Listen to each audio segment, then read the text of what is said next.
õppeajal suurenes koolides märgatavalt digiõppematerjali kasutamine. Tuleval õppeaastal on koolid ja omavalitsused silmitsi aga digimaterjali hinnatõusuga ja peavad endalt küsima, kas jaksavad teha suuri väljaminekuid. Laura-Liis Süldre jätkab. 2019. aastal sõlmis Haridus- ja Teadusministeerium e-õppematerjale pakkuva Opiku keskkonnaga lepingu, mille alusel saavad koolid digitaalseid õppematerjale tasuta kasutada.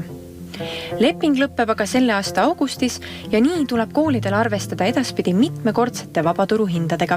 See, et hinnatõus koolide jaoks vallati läbi rääkides on hästi erinev ja 400% juurde, mis meie kooli jaoks tähendab 20 000, siis 9 kuu eest maksta keset eelarve aastat on probleem. Tervele Rae vallale tähendaks Opiku digimaterjalide kasutamine järgmisel õppeaastal ligi 100 000 euro suurust väljaminekut. Kuna distantsõppe tingimustes kasutati Opiku keskkonda näiteks Järveküla koolis igapäevaselt, tunnevad hinnatõusuga kaasnevate tagajärgede pärast muret ka õpetajad. Praeguseks on juba õpetajatele see sisse harjutatud, et kuidas seal toimetamine käib ja samuti me ei tea, mis see koroona meil siin teeb, et võib-olla tuleb ka uuel aastal meil ette olukordi, kus me peame minema üle distantsõppele ja kui see Opiku keskkond on muutunud nüüd tasuliseks, siis ma lihtsalt arvan, et koolid hakkavad tegema valikuid, et kas siis osta see Opiku litsents endale või pigem mitte. Haridus- ja Teadusministeerium tegi Opikule ettepaneku hankelepingut samadel tingimustel jätkata ka järgmisel õppeaastal. Kokkuleppele aga ei jõutud, kuna Opik soovis riigihankes hinda tõsta 69 sendilt ligi 1,5 eurole, mis tähendaks üle 100% hinnatõusu. Riigihange oleks aga võimaldanud kuni 20% hinnatõusu. Meil oli võimalus seda hanget või lepingut pikendada, aga lepingu pikendamine nõuab siiski 2 osapoolt. Ja kui teine osapool ei olnud huvitatud lepingu pikendamisest, sooviski minna vabaturule ja hakata seal pakkuma, siis see on tema õigus. See tähendab, et järgmisel õppeaastal tuleks Opiku digimaterjalid hankida vabaturu hinnaga. Opiku pakkumise alusel oleks koolidel eraldi tellides litsentsitasu 3,7 eurot õpilase kohta kuus. Omavalitsustel hulgi ostes aga 3,2 eurot. See on ka väga suur vahe, kas me müüme, nagu ma ütlesin, üle 100 000 litsentsi ühe korraga või me müüme siis eraldiseisvalt igale koolile. Et siin on nii palju erinevaid faktoreid, mis seda hinda mõjutavad, ja nagu mida tasub ka kindlasti öelda, et kui me läksime riigihankesse, siis see mõte oli nii Haridus- ja Teadusministeeriumi kui väljaandjatel, kui meil platvormina, et me toome turule midagi uut, millel ei ole kasutust. See tähendab, et see küsimus hinnast lähtus rohkem kasutusharjumuse loomisest, uue toote tutvustamisest, sellest, et me üldse loome turu. See ärilises mõttes ei paista väga ilus, et kuidas selline asi on, et teeme tasuta harjumuse ja siis hakkame harjumuse pealt natuke raha küsima. Opiku keskkond on omaks võetud, päris palju teda kasutatakse. Maardu numbrite puhul võib öelda, et kohe päris hästi, üle Eesti, mitte nii igal pool ja ühtlaselt, et tegelikkuses ollakse sellest huvitatud.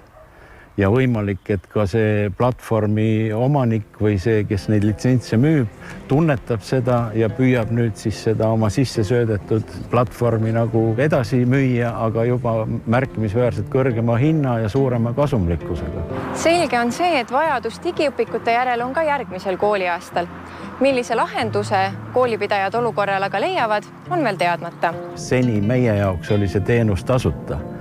Siis see sama teenus nüüd samas mahus uute hindadega tähendaks 5-60 000 eurost aastast väljaminekut. Aga sellist arvestust ja sellist raha ei ole ju ei omavalitsused planeerinud oma eelarvetesse ega ka koolid. Täna on iga omavalitsuse huvi, ma arvan, läbirääkimised, et jõuaksid sinnani, et see hind oleks soodsam. Võib-olla 5-kordse hinnatõusu asemel me räägiks võib-olla 2,5-kordsest hinnatõusust näiteks.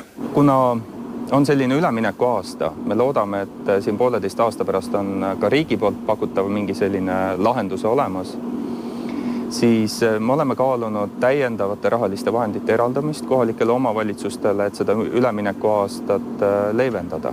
Haridus- ja Teadusministeeriumi andmetel kasutas põhikoolis distantsõppe alguses Opiku digimaterjale ligi 80% õpilastest ja kasutajate hulk on aasta jooksul püsinud 50–70% juures. Kuigi Opikule on ka alternatiive, ei kasutata neid nii laialdaselt. Eriti tuleb see esile humanitaarvaldkonnas. On olemas küll igasugused, nagu ma eelpool ütlesin, et sellised keskkonnad, kus ongi võimalik täita ülesandeid, aga need on nagu suunatudki peamiselt näiteks reaalainetele, aga humanitaarained ongi eelkõige siis seotud selle Opik keskkonnaga. Eestis omab digimaterjalide turul praegu monopoli Opiku keskkond. Kas see nii ka jääb, näitab aeg.